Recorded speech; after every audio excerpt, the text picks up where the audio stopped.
1 Pedro, por gentileza, capítulo 4.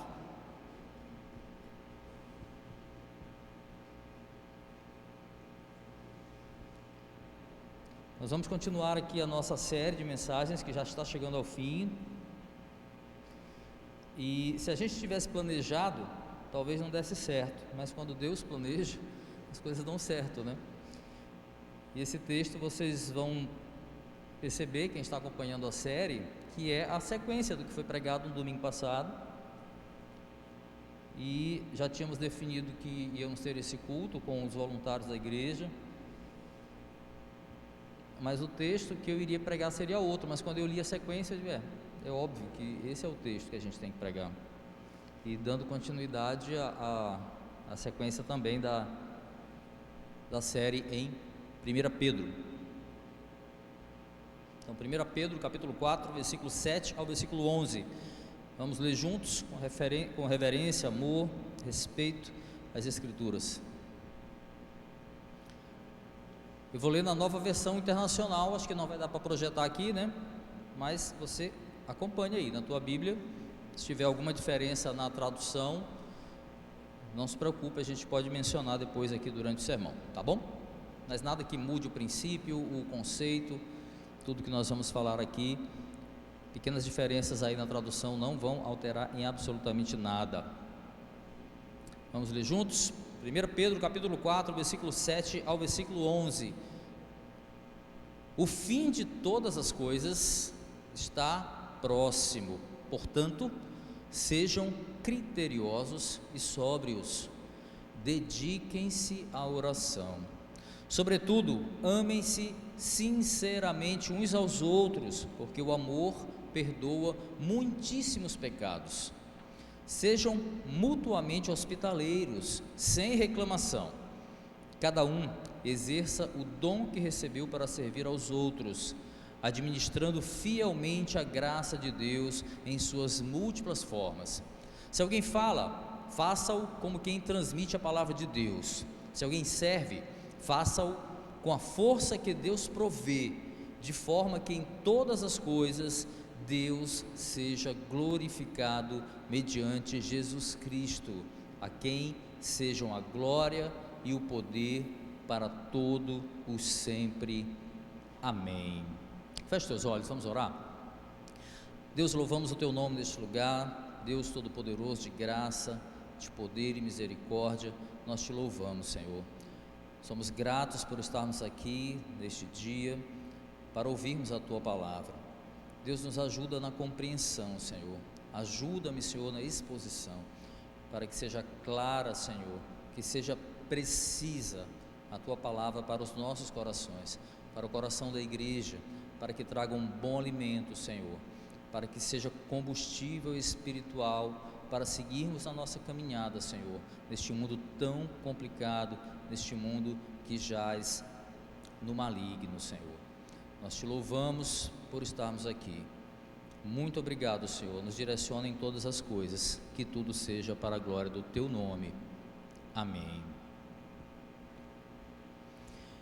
Meu amor, o que você faria se só te restasse um dia? Se o mundo fosse acabar, me diz, o que você faria? Ia manter sua agenda de almoço, hora, apatia? Ou esperar os seus amigos na sua sala vazia? Meu amor, o que você faria se só te restasse um dia? Se o mundo fosse acabar, me diz, o que você faria? Corria para um shopping center? Ou para uma academia? Para se esquecer que não dá tempo para o tempo que já se perdia? Meu amor, o que você faria, hein?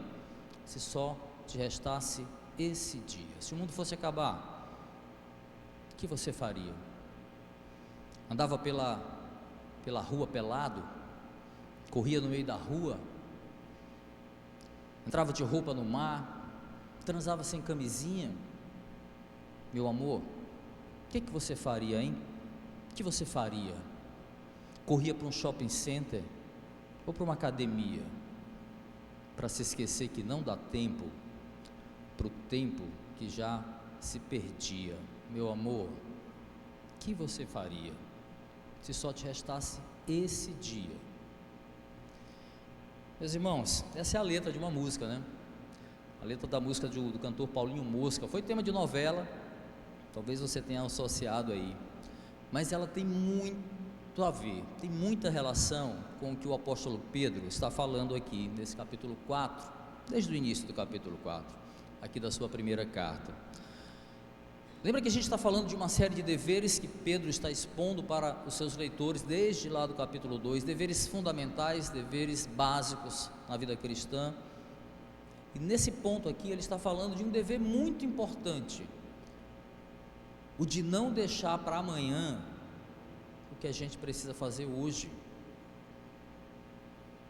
Admitamos, meus irmãos, além de pecar, que seres humanos têm aí com muita propriedade, uma das nossas especialidades, além de pecar, nós temos uma outra especialidade incômoda,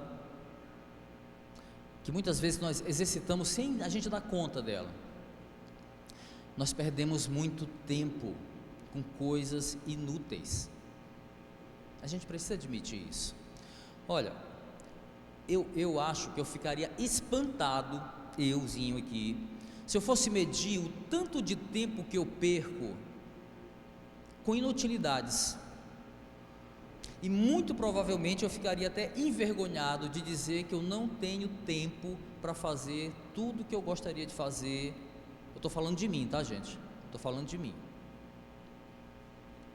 E aí eu penso assim, ora, se Deus criou os dias com um tempo determinado, isso desde lá do Gênesis, capítulo 1, capítulo 2, há um tempo determinado para cada dia.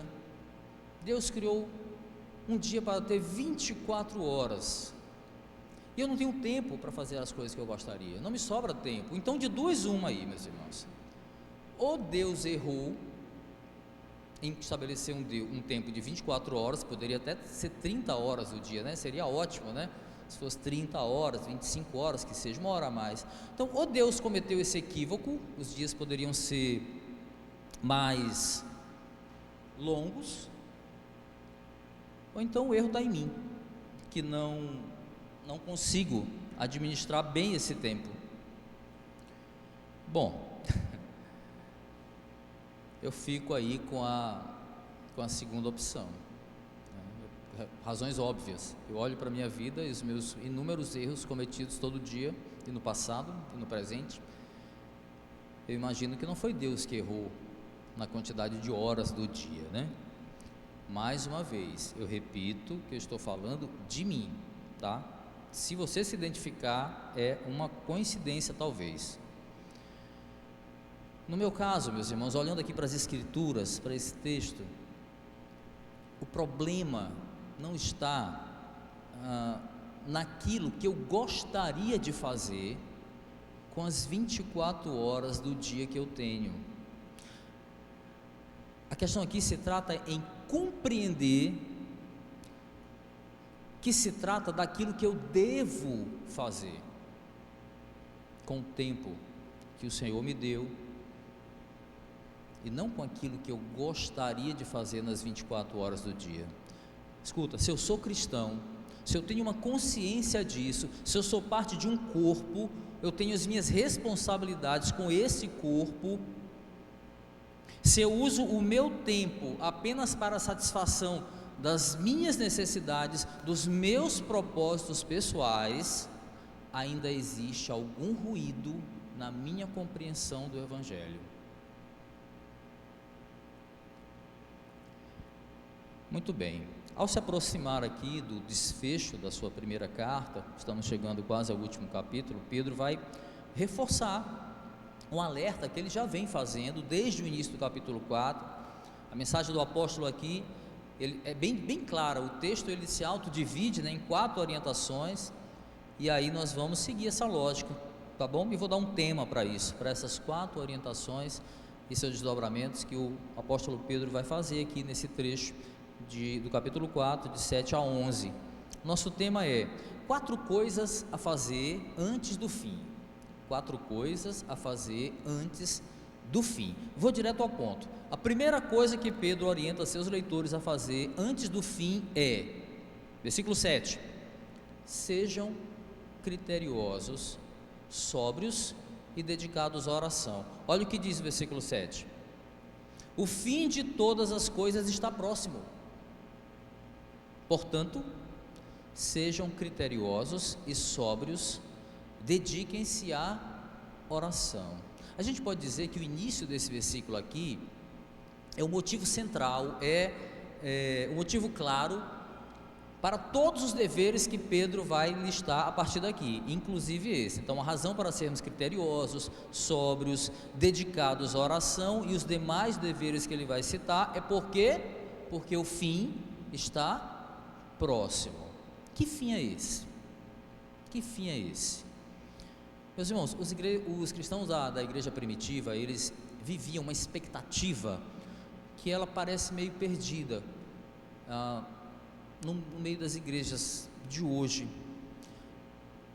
Que expectativa?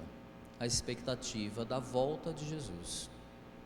As igrejas parece que se acomodaram com essa possibilidade iminente, mas a igreja primitiva vivia uma expectativa, a despeito de alguns momentos onde Pedro, Paulo precisou dar uma exortada, e é o que eles fazem sempre, repetidas vezes.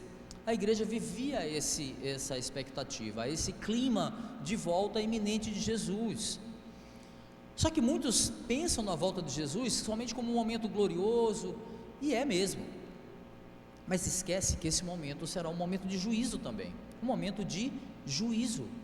Esquecem que esse retorno prometido do Messias é o momento no qual nós vamos nos reencontrar com Ele, e temos que estar preparados para isso.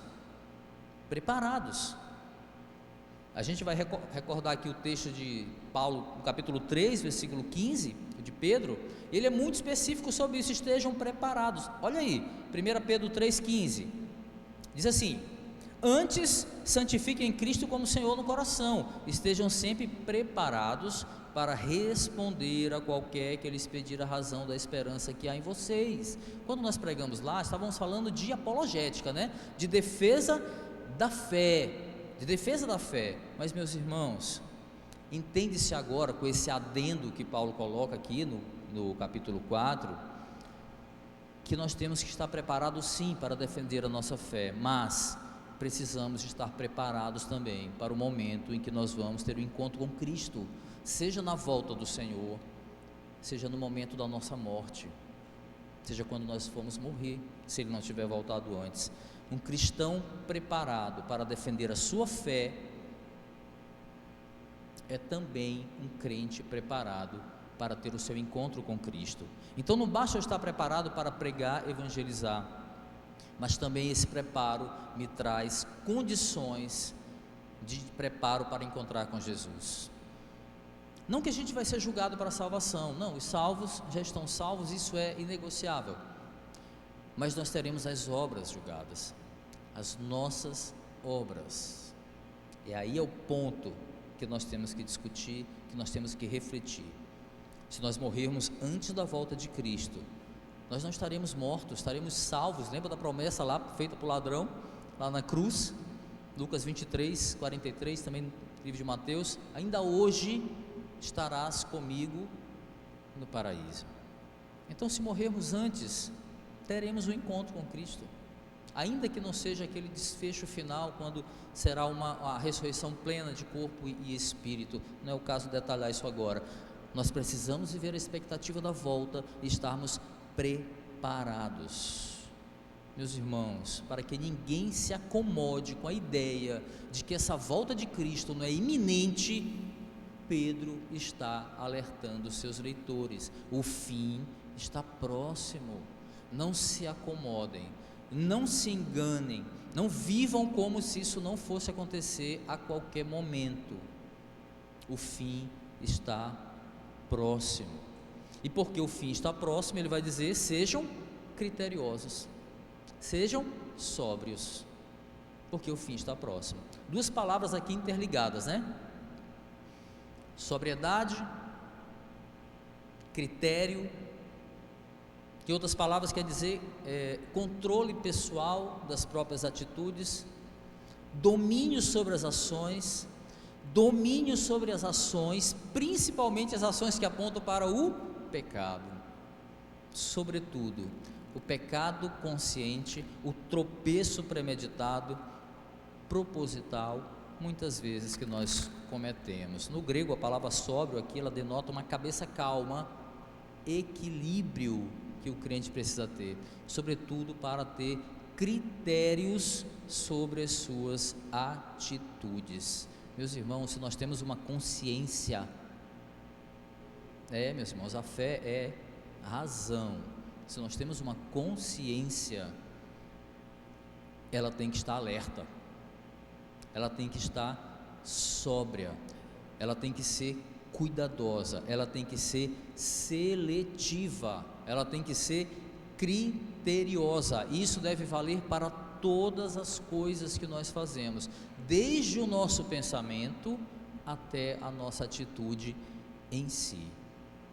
O mesmo Pedro, inspirado talvez nas palavras de Jesus, dita para ele lá, ele, Tiago e João, quando Jesus foi orar, quando voltou, ele estava o quê? Dormindo. O que ele ouviu do Senhor? Vigiai e orai, para não cair em tentação, né?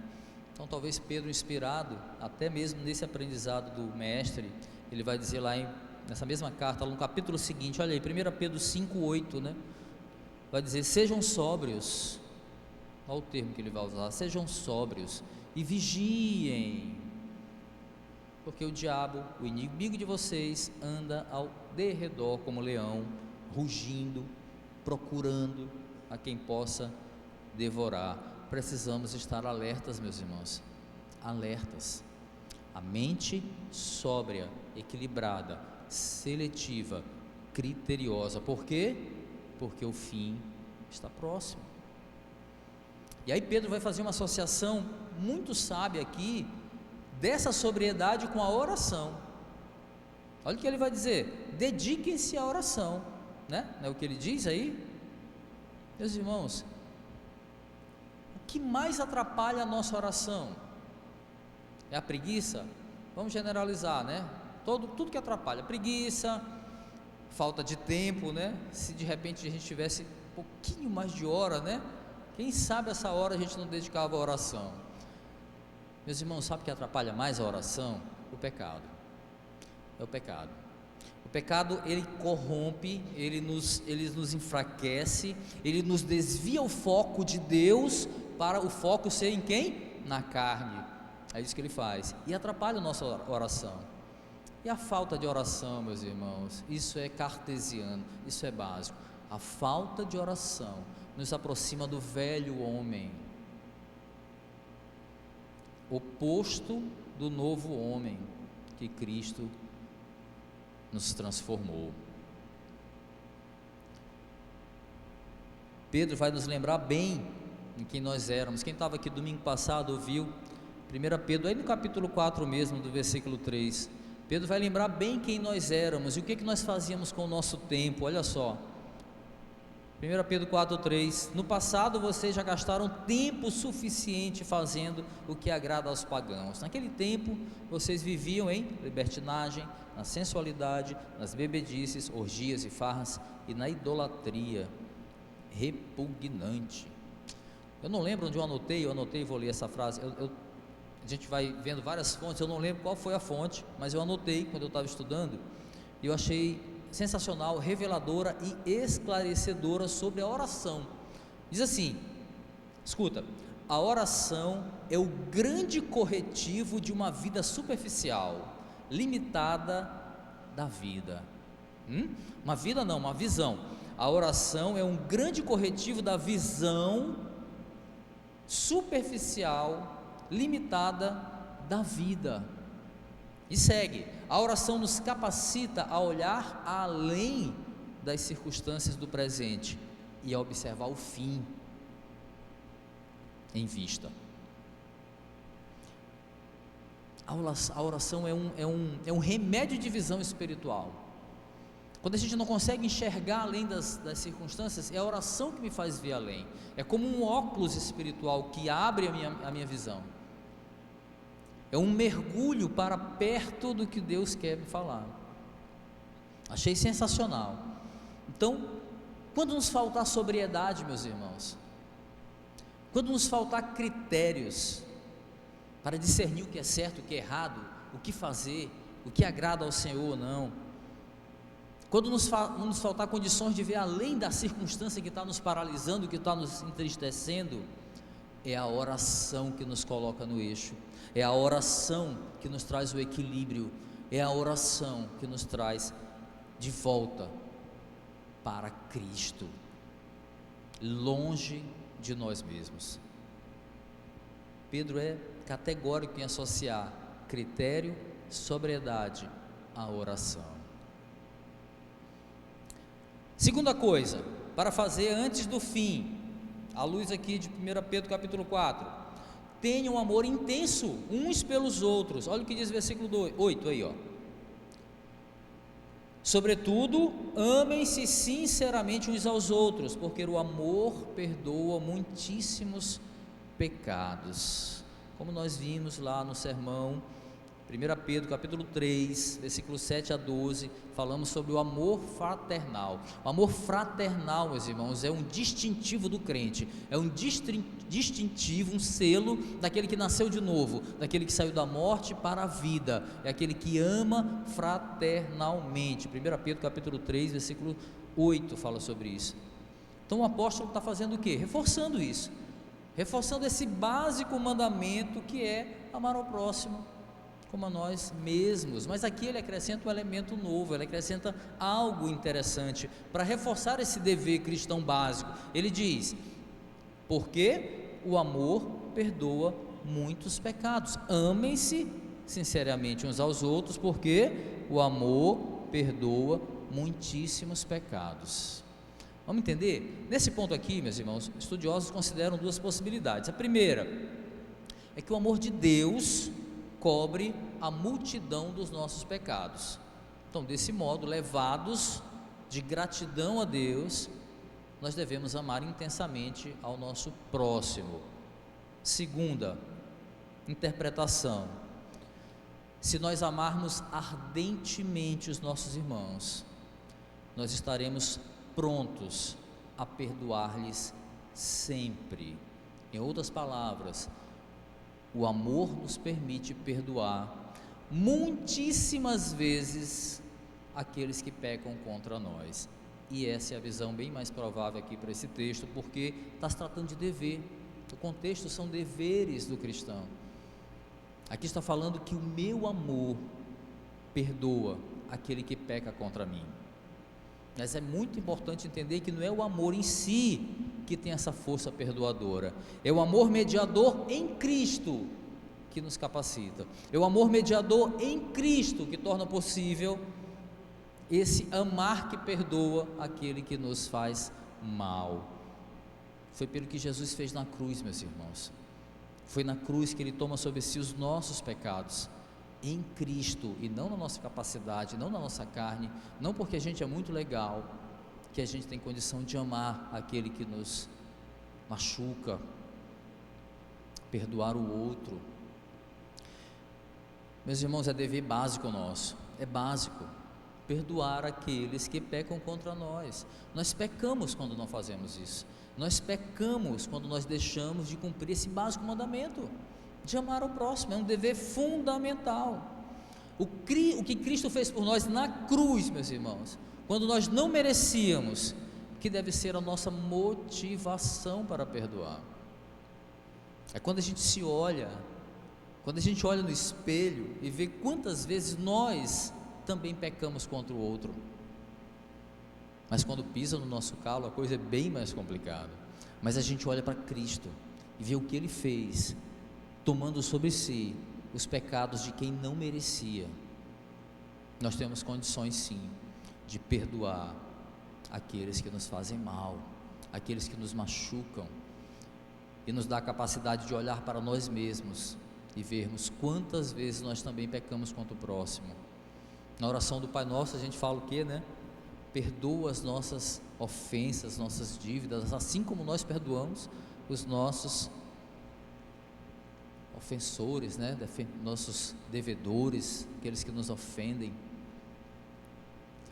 Meus irmãos, um sentido sincero aí para essa petição da oração do Pai Nosso é assim: perdoa-me, Senhor, me ajuda a entender esse perdão, me ajuda a entender por que Tu perdoa pecadores como nós, para que a partir desse entendimento a gente possa também perdoar aqueles que nos ofendem. Precisamos orar sinceramente para o Senhor. O amor de Deus, sim, encobriu os nossos pecados, claro, mas a gente olha para esse texto e entende que exatamente porque Deus nos amou, nós devemos amar quem nos ofende, nós devemos amar quem peca contra nós, e esse amor vai encobrir o pecado do outro. Provérbios 10, 12, diz assim, Provérbios 10, 12, o ódio provoca a dissensão, mas o amor cobre todos os pecados. O ódio provoca a dissensão, o amor cobre todos os pecados. O sentido desse provérbio bíblico aqui, também aponta para esse versículo 8 aqui, de 1 Pedro 4, é que o amor verdadeiro, meus irmãos, ele olha além dos defeitos, ele olha além das falhas. O amor verdadeiro que perdoa, ele olha além do mal que a pessoa nos fez. É difícil, porque o mundo não quer isso, não. Nessa carta aqui, Pedro está exortando os crentes a não perderem tempo com desamor, para não perderem tempo com dissensões, para não perderem tempo com ódio, com rancor, ou qualquer outro sentimento que você possa ter, ou nós possamos ter em relação ao próximo, ainda que ele tenha pecado contra nós, porque nós olhamos para Cristo, meus irmãos, nós olhamos para Cristo, olhamos para a cruz, e nele nós somos capazes de cumprir esse básico dever, que certamente vai nos trazer frutos espirituais, certamente vai nos trazer frutos espirituais. Terceira coisa a fazer antes do fim: sejam hospitaleiros, sem reclamar. Eita, agora é complicado. Versículo 9: sejam mutuamente hospitaleiros, sem reclamação. Sem reclamação. Ao pé da letra, meus irmãos, sentido escriturístico, bíblico aqui para hospitaleiro é aquele que ama o estrangeiro. Aqui é uma consequência do amor que a gente está falando, né? Quem ama fraternalmente, perdoa, ele também ama esse estrangeiro, ele é hospitaleiro.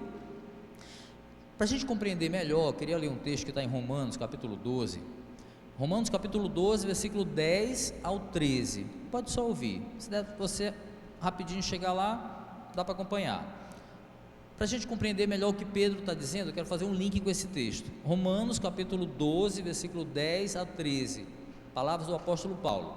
Ele diz assim: dediquem-se uns aos outros com amor fraternal, prefiram dar honra aos outros mais do que a si próprios, nunca lhes falte o zelo, sejam fervorosos no espírito, sirvam ao Senhor, alegrem-se na esperança, sejam pacientes na tribulação, perseverem na oração, compartilhem o que vocês têm com os santos em suas necessidades, pratiquem a hospitalidade. Veja como a relação é forte desse texto lá com 1 Pedro capítulo 4, nesse trecho que nós vimos.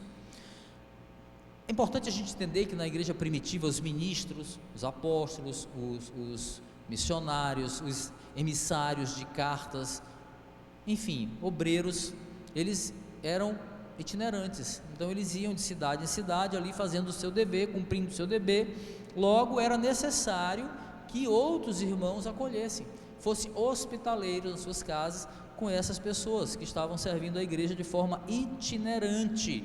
Então essa hospitalidade aqui, especificamente olhando para o contexto, é que os irmãos precisavam acolher os visitantes da mesma fé, eles precisavam alojar essas pessoas em algum lugar, eles deveriam ser hospitaleiros e não deveria reclamar, não deveria murmurar. Só que esse leque aí de hospitalidade, meus irmãos, trazendo para a nossa realidade, a realidade da igreja, ela precisa ser ampliado para o sentido que o cristão, ele deve ser hospitaleiro em todos os sentidos. Ele deve agir dessa forma com a sua casa. Peraí, não estou dizendo que você vai hospedar qualquer desconhecido que bater na sua casa, não, não é isso não.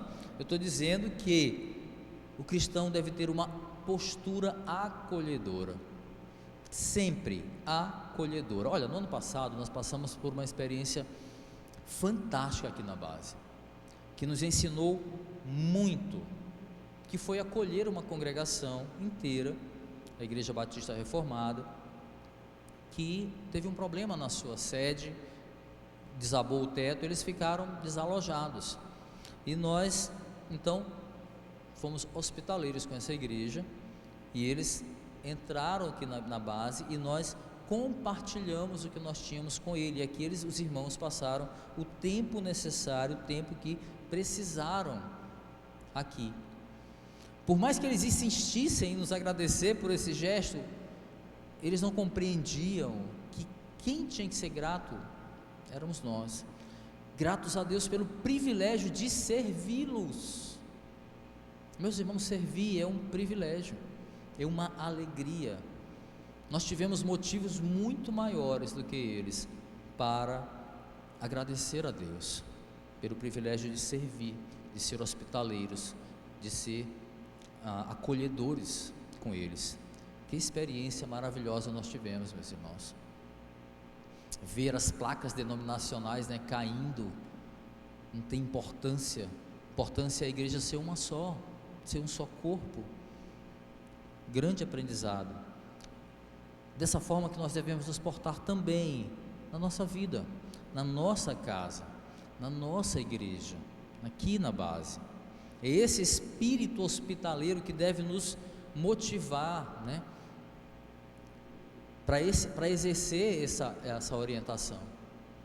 Termos isso, cada um de nós, meus irmãos, cada um de nós. Se nós percebermos alguém visitando a igreja, é dever de todos acolher, é dever de todos abraçar esse visitante. Meu irmão, o pastor não pode ver tudo, o pastor não sabe tudo, o pastor não consegue alcançar todas as pessoas. Faça a sua parte, mano, faça a sua parte, acolha bem as pessoas, trate o outro da maneira como você gostaria de ser tratado, na sua igreja, na sua casa. Por quê? Porque o fim está próximo, o fim está próximo, e esse dever de acolher, de ser hospitaleiro, é um dever da igreja hoje, é um dever da igreja nesta vida, Vamos caminhar para o quarta e última coisa a fazer antes do fim: sirva com generosidade. Versículos 10, versículo 11, escuta: cada um exerça o dom que recebeu para servir aos outros, administrando fielmente a graça de Deus em suas múltiplas formas. Se alguém fala, faça-o como quem transmite a palavra de Deus. Se alguém serve, faça-o com a força que Deus provê, de forma que em todas as coisas Deus seja glorificado mediante Jesus Cristo, a quem sejam a glória e o poder para todos sempre. Amém. Eu queria recorrer de novo às palavras de Paulo, lá em Romanos capítulo 12, divinamente inspirado, né? E ele vai fazer uma semelhança dos cristãos com membros do corpo humano. Texto muito conhecido, Romanos 12, 4 e 5, que diz assim: assim como cada um de nós tem um corpo com muitos membros, e esses membros não exercem todos a mesma função, assim também em Cristo, nós, que somos muitos, formamos um corpo, e cada membro está ligado a todos os outros. Logo, cumprir a sua função no corpo é um dever de cada membro. Isso é muito simples, muito claro de entender. Paulo é feliz nessa metáfora, claro que ele está inspirado, só podia ser, né? Então, ao contrário de não cumprir com a sua função, ou com a nossa função no corpo, abster-se desse dever é um ato de egoísmo, tendo em vista que um membro não pode fazer aquilo que eu tenho que fazer. Então é um ato ali de egoísmo. Essa analogia paulina aqui, meus irmãos, não implica dizer que se eu não fizer o que eu tenho que fazer, Deus não pode levantar outro para fazer. Há uma diferença aí, tá? Não quer dizer que se eu não for fazer, senão eu já me autovalorizo demais, né? Não, Deus levanta outro para fazer. O problema não é da igreja, muito menos de Deus, é nosso. O significado aqui, meus irmãos, é que se nós estamos de fato conectados, estamos em uma unidade, num corpo, o corpo de Cristo, nós temos o dever de fazer aquilo que o Senhor nos apresenta para fazer. Nós temos o dever, nós temos a obrigação de fazer o que Deus quer que nós façamos, ok? A saúde do corpo depende disso. A saúde do corpo depende do desempenho de cada um dos membros. Cada um dos membros. É muito fácil a gente apontar as falhas de um membro do corpo, o qual, na nossa opinião, não está fazendo o que deveria fazer direito, tá?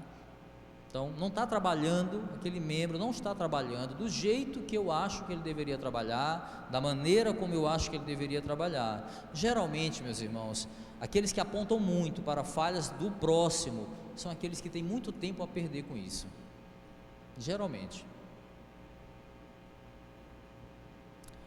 Antes de perder tempo, meus irmãos, analisando o trabalho do outro, criticando o serviço do outro, que tal nós atentarmos de maneira crítica para o que eu estou fazendo? Que tal, em vez de eu perder tempo olhando para o outro, apontando para o outro, eu olhe criticamente para o que eu estou fazendo? Uma sugestão que eu dei para mim mesmo. Pedro está dizendo para os seus leitores: cada um exerça o dom que recebeu para servir aos outros. Exerça, em palavras mais claras aqui, meus irmãos, quer dizer se mexa.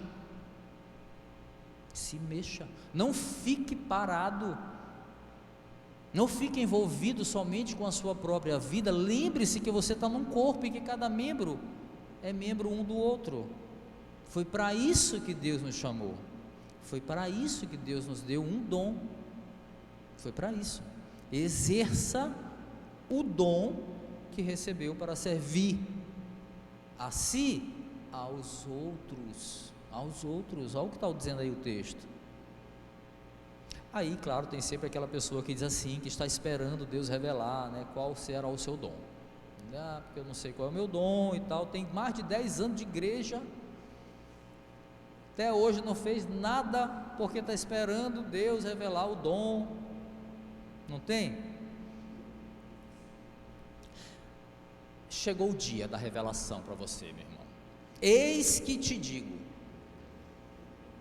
não fica parado, te mexa. Não foi para isso que Deus nos chamou. O teu dom é não ficar parado. Tome posse.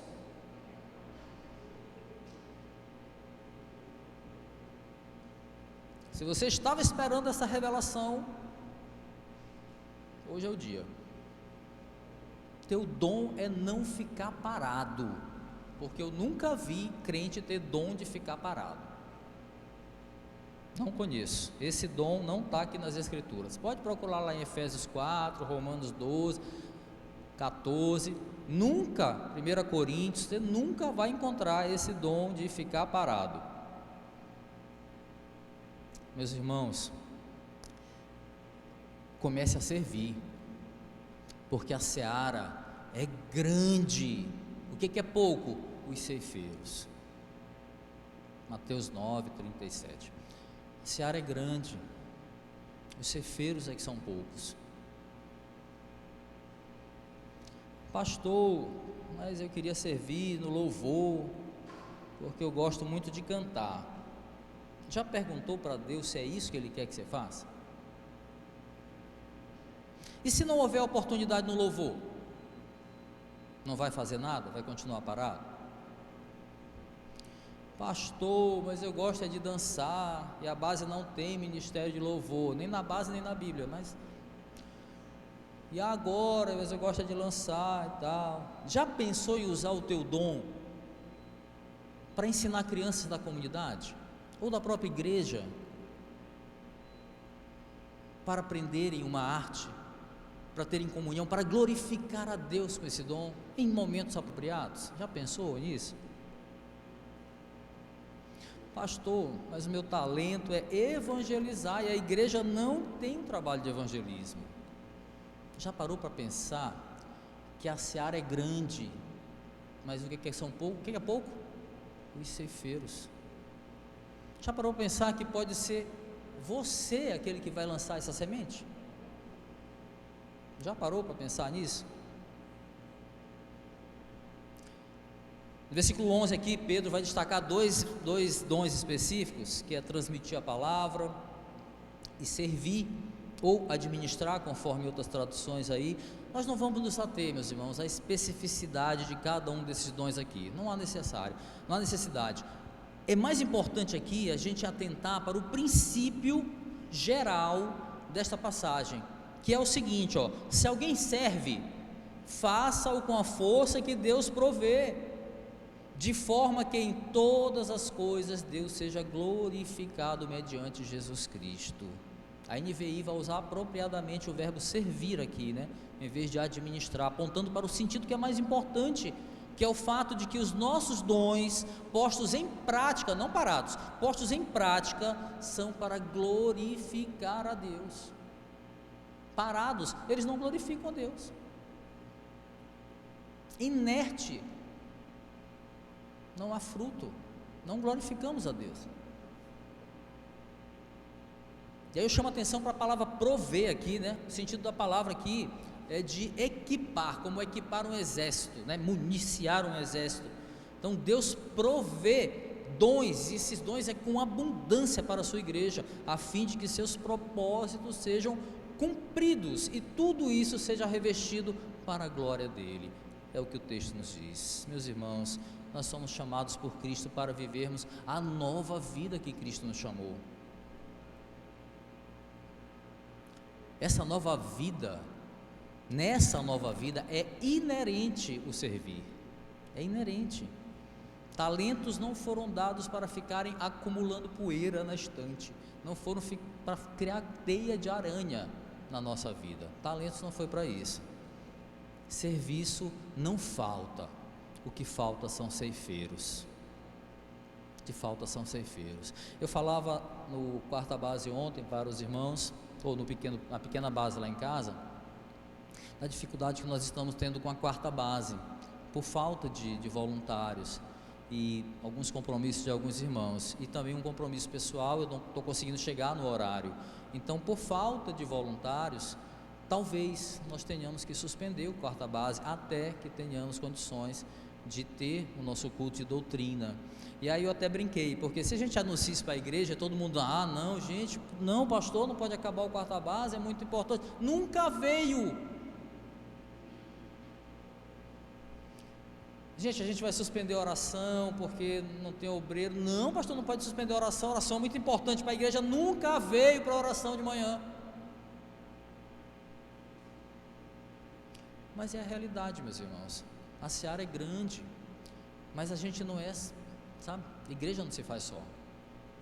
Às vezes precisamos recuar com prudência para que a gente possa avançar, porque a seara é grande, falta são ceifeiros. E aqui cabe, meus irmãos, claro, um agradecimento.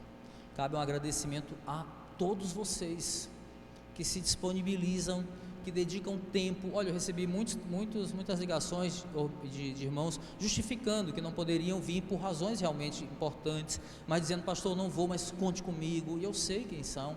Conte comigo na obra e tudo mais. Então eu quero agradecer muito aqueles que estão mesmo dedicando tempo para a obra. Não podemos fazer a igreja sós, meus irmãos, não tem como. A igreja é feita de uma união de pessoas no mesmo corpo, juntos pela mesma fé e com o mesmo propósito de servir. Esse é o propósito. Então, muito obrigado pelo esforço que vocês fazem. A gente sabe, muitos irmãos lutam contra tempo de trabalho, várias coisas para estarem na igreja. Isso nos alegra, isso nos motiva, isso nos enche de alegria e gratidão a Deus e a vocês, meus irmãos. Eu queria concluir, foi até mais longo do que eu pensava.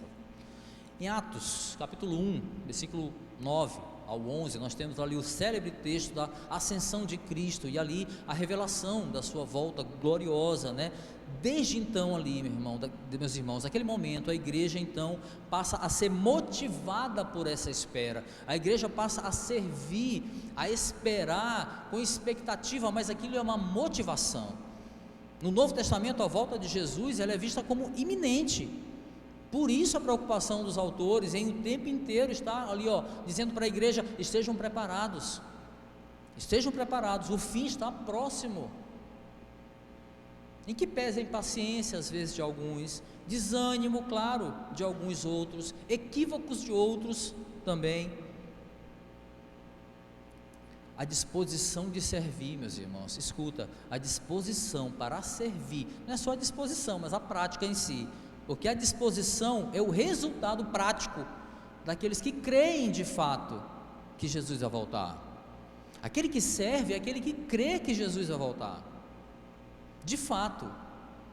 E um outro resultado prático é muito importante a gente entender, é a consciência do perigo do comodismo. É um resultado prático daqueles que creem e esperam, a consciência do perigo do comodismo. Ou seja, levar a vida como se nós fôssemos ter todo o tempo do mundo para servir, ou para começar a servir. E se hoje for o último dia que nos resta? A insistência dos líderes ali, como Paulo, como Pedro, Tiago, João, em mencionar exatamente a volta de Jesus como algo iminente, meus irmãos, vai brotar de um ensino de que os últimos dias começam na encarnação de Jesus. Os últimos dias começam na encarnação de Jesus, ou seja, nós a partir dali estamos vivendo os últimos dias. Os últimos dias, a partir de então. O Novo Testamento não vai revelar quando é o fim, não vai revelar, não adianta. Todos que vieram com previsões da volta de Jesus eram hereges, são, porque alguns estão vivos ainda. Todos que vieram com datas da volta de Jesus são hereges. A Bíblia não diz quando será a segunda vinda, todavia ela nunca questionou se essa vinda não acontecerá, ao contrário, ratifica em todo o tempo. Os crentes são encorajados sistematicamente a vigiarem, a estarem preparados. Meus irmãos, aos servos que estão ouvindo aí, aqui e agora, que talvez estejam desanimados, que talvez estejam parados, talvez pensando em desistir, eu quero citar as palavras de Mateus capítulo 24, 45, 46, olha o que diz o mestre.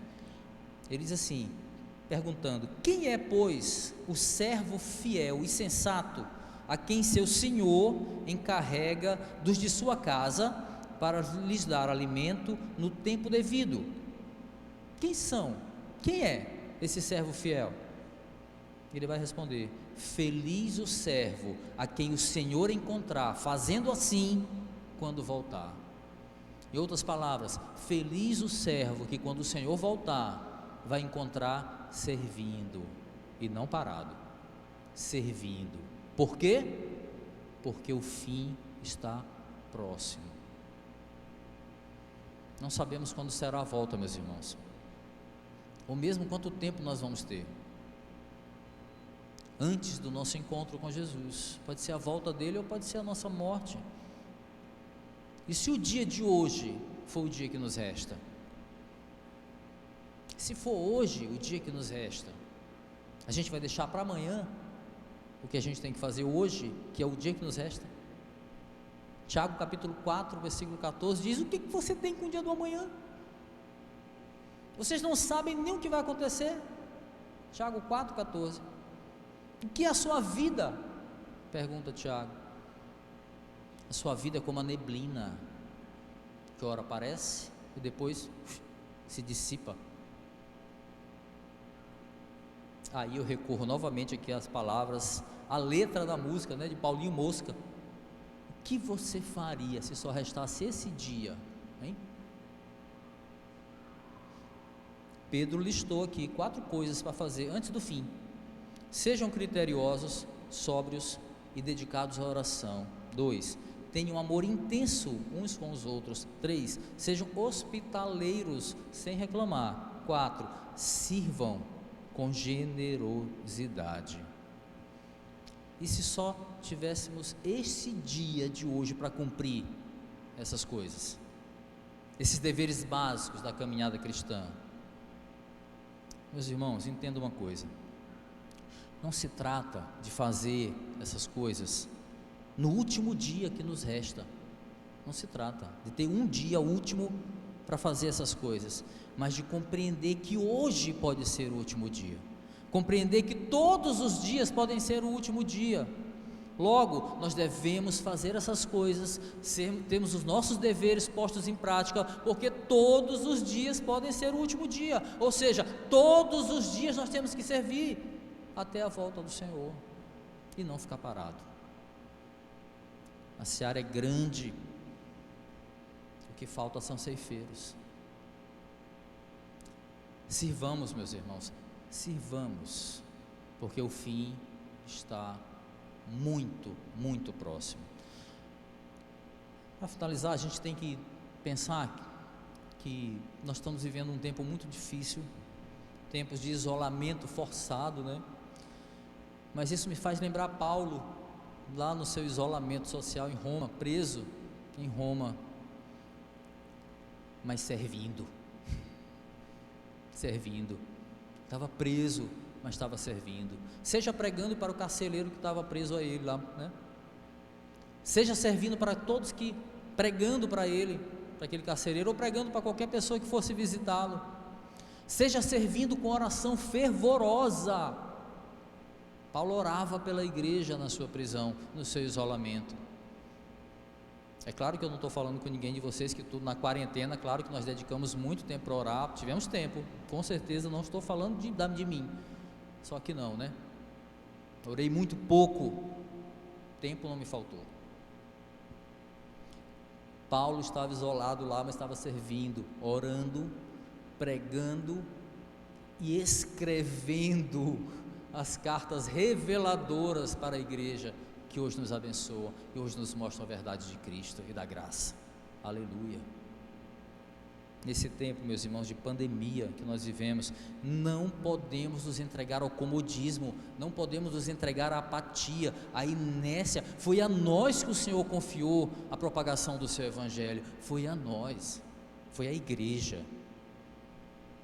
Que essa palavra hoje, meus irmãos, não seja só uma palavra de exortação, mas de ânimo para nossas vidas, de ânimo. O tempo de servir é agora, não é amanhã. Com pandemia ou sem pandemia? Espera aí, pastor, com pandemia ou sem pandemia? Com responsabilidade? Claro que sim. Com todos os cuidados necessários? Claro que sim. Dando exemplo para o mundo? Claro que sim.